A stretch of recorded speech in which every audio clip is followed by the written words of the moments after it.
po natin ang pag-uulat mula naman sa impilan ng DWALFM, ang Radyo Totoo, CMN Batangas.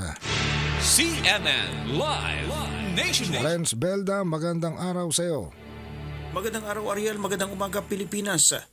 2 araw na training of trainers ang magkatuwang na isinagawa ng pamahalaan ng palalawigan ng Batangas sa panguna ng Provincial Assistance for Community Development o PACD at ng Philippine Drug Enforcement Agency o PDEA na layo ng higit pang maitaas ang advokasya laban sa iligal na droga at maipatupad ang Barangay Drug Clearing Program at Drug Free Workplace Policy Program.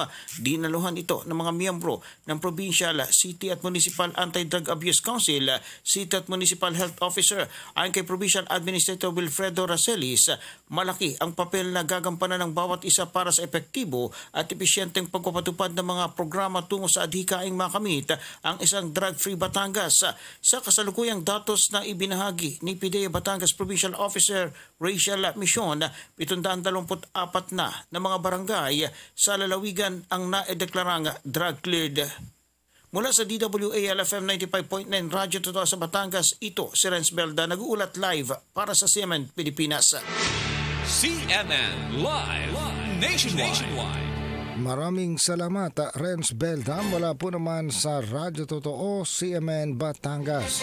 Sa karagdagan pa nating mga balita sa araw na ito ng Huwebes, nagbigay naman